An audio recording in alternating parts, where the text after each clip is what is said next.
Hello everybody, today I will play through Pokemon Emerald using only a poochyena.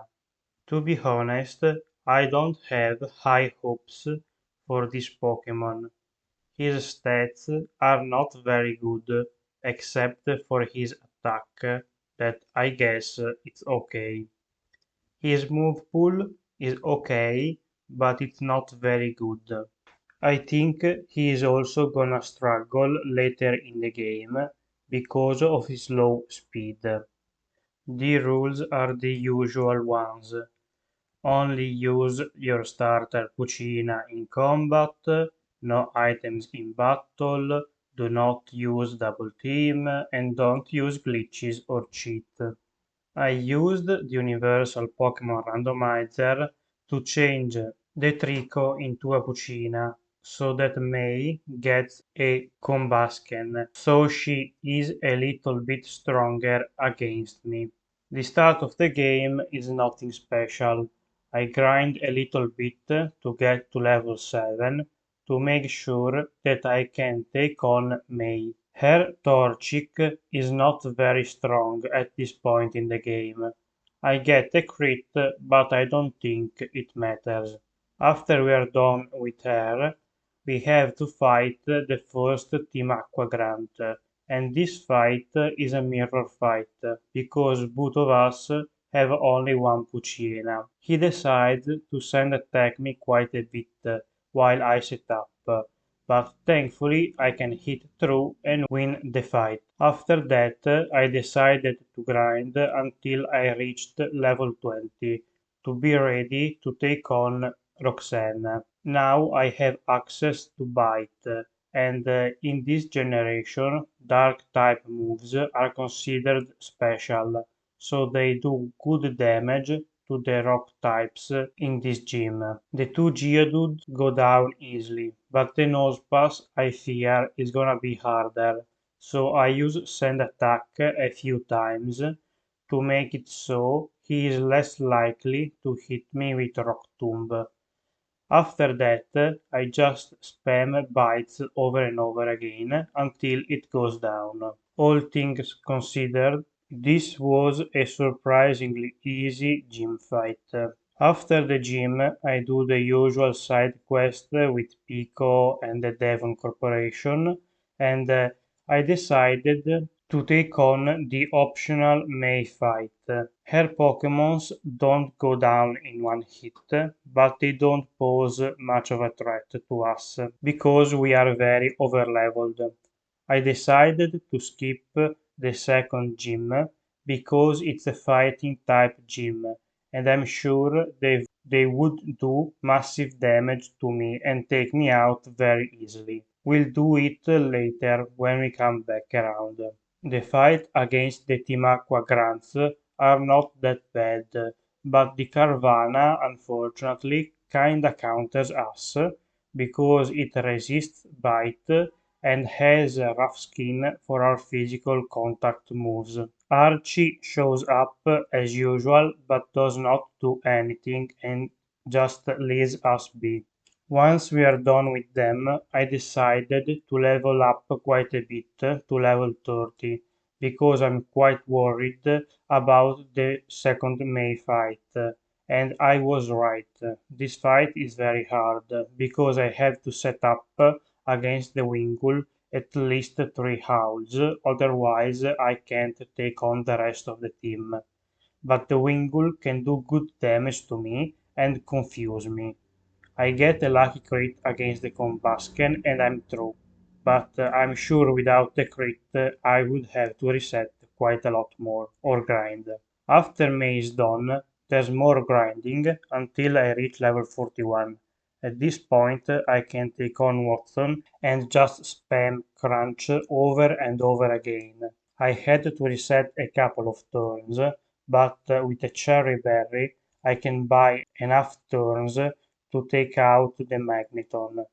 The Manectric is a bit scary because it can leave 2 hits sometimes, but this time around I get the crit and I'm through. After Wattson is defeated, we have to explore a little bit until we reach the Meteor Fall caves when we see both teams arguing. As usual, we are informed about Max's plan and we have to stop him.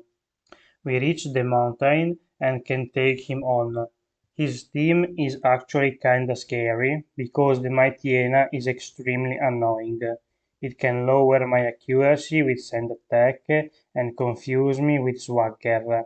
The Zubat can also confuse me with supersonic. And the Camerapt is quite tanky if I did not have time to set up earlier. But after a couple of resets I can get through it and we can proceed to the next gym. Flannery is also quite scary because of her Torkoal. One overhit from Torkoal I'm pretty sure would one-shot us. I lose once because I was trying to set up against the Numel, but it got a crit. The second time around, the Camerapt infatuates me, and I'm worried that I will lose, but thankfully it only uses tackles. And against the Torkoal I get a very lucky crit, and I can get through the fight. I'm sure without a crit this fight would have been much harder. Now it's time to go back and fight Brawly, the second team leader. As you might imagine, with our very high level, we can one-shot everything he has and get an easy badge.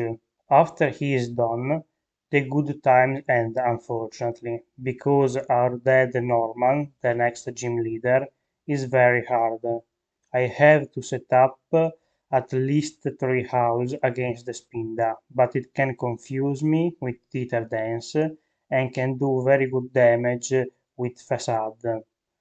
This time around I can get 3 howls against him, but I know that's not enough for slacking. I fish for a flinch with Bite and I get it, and because of his ability, the second turn he can't act and I can finish him off in the third turn. From here it's easy, I can one-shot both Linon and Vigoroth and earn our 5th badge quite easily.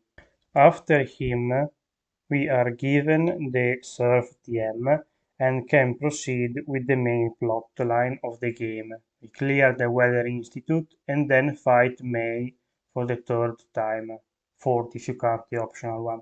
I set up a little bit against Pelipper, but surprisingly it's not enough for a one-shot, so I set up a little bit more, and from here I can one-shot everything she has.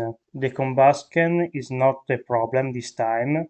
The Lombre flinches me, but that's not a big deal, and we can get through the fight quite easily.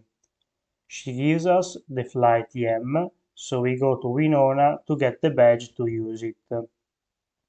Winona is surprisingly hard because the Swablu, for some reason, started spamming Perish Song on the second or even first turn. So I have to set up a little bit against it and a little bit more against the Tropius.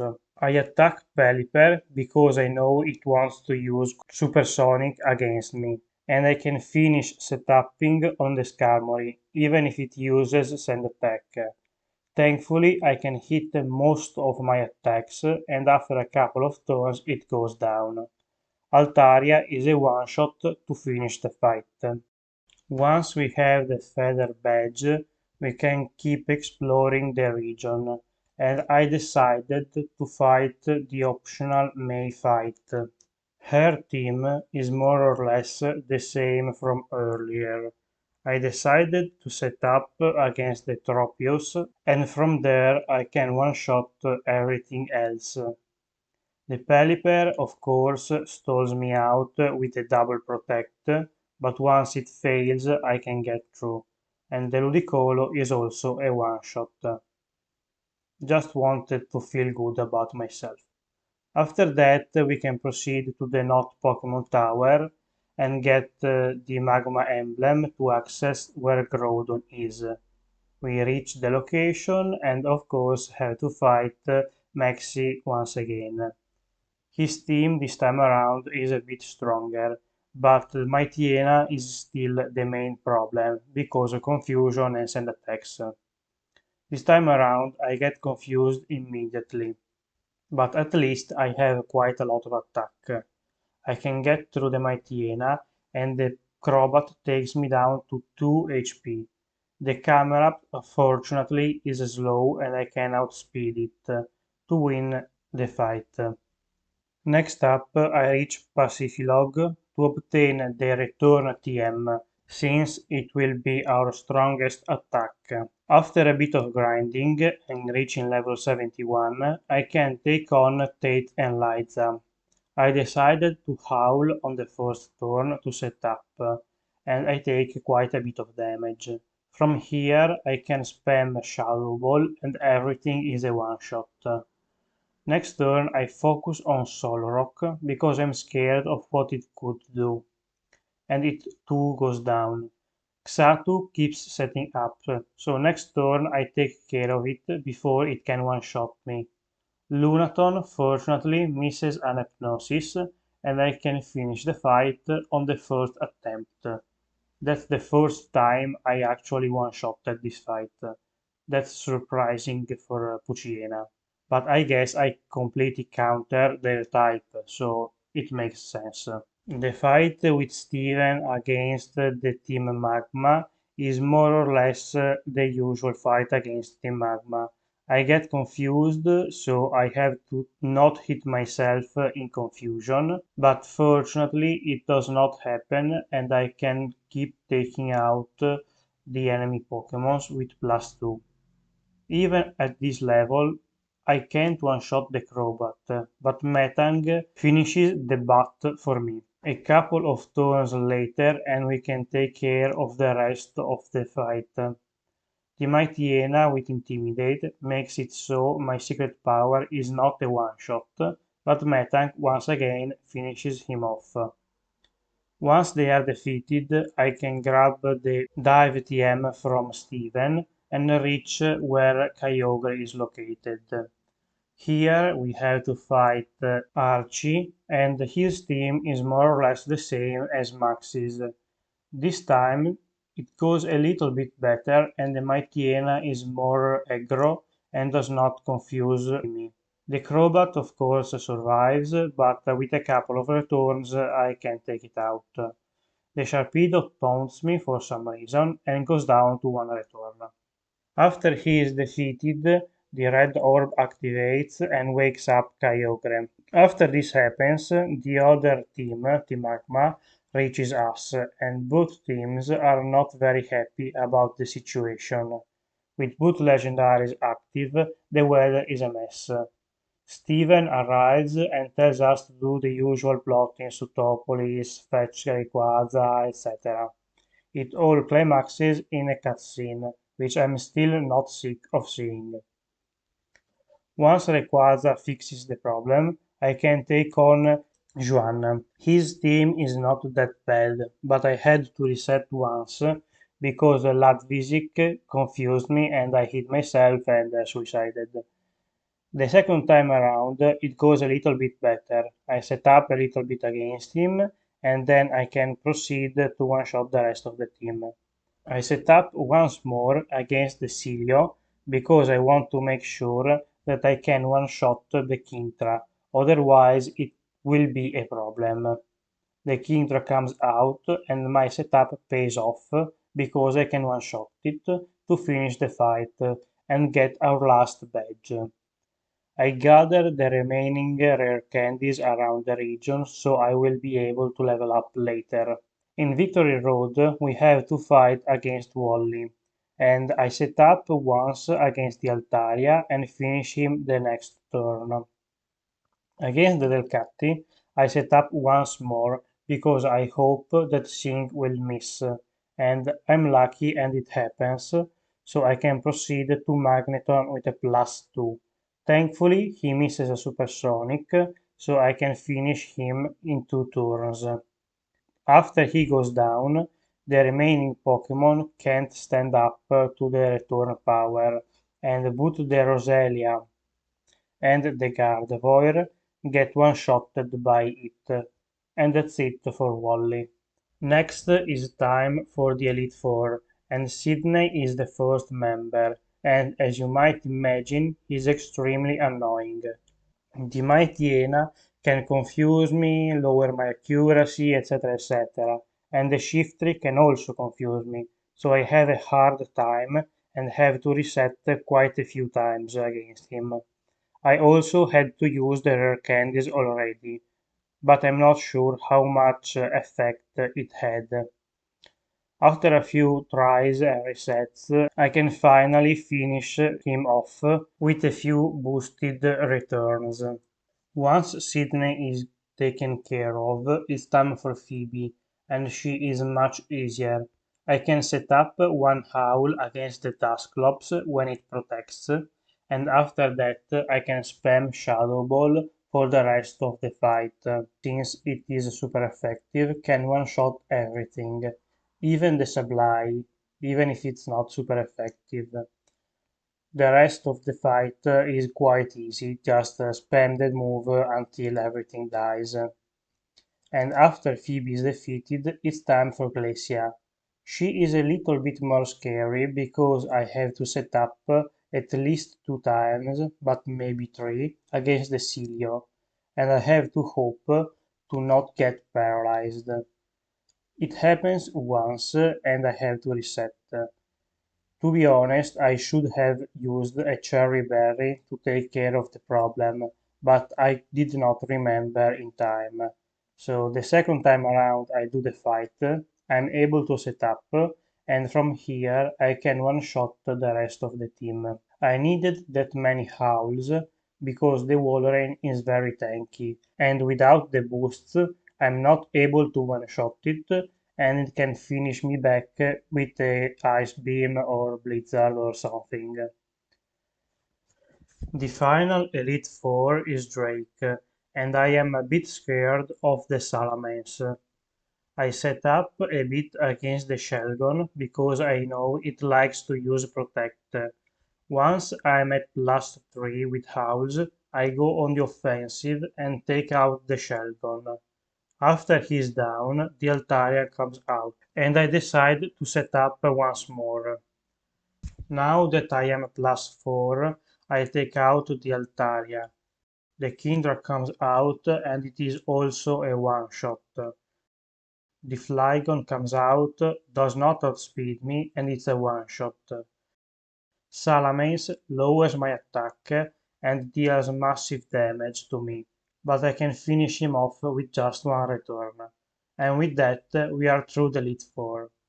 The champion fight is not that bad, I lose only once. Against the Wailord, I set up on the first turn, and on the second turn I use return. I know this will not kill him, but it lowers the damage from Water Spout. On the next turn I howl while they heal, and now at +2, return takes him out. After him, the Tentacruel comes out, and I finish him immediately because I don't want to get toxic. The Ludicolo comes out when the rain stops, so he does not outspeed me and goes down. I know the Wishcash likes to set up with Amnesia, so I howl a couple of times while he sets up too. But since I'm a physical attacker, it does not matter, and I can take him out. Gyarados lowers my attack, but I'm still strong enough to one-shot him, and my Lotic also can't take a return. And with that, Poochyena won the game alone. The playthrough wasn't that bad, to be honest. I hope you liked the video. Thank you for watching. Remember to like, subscribe, ring the bell, etc. etc. And if you have any suggestions, leave them in the comments and I will take a look. See you next time.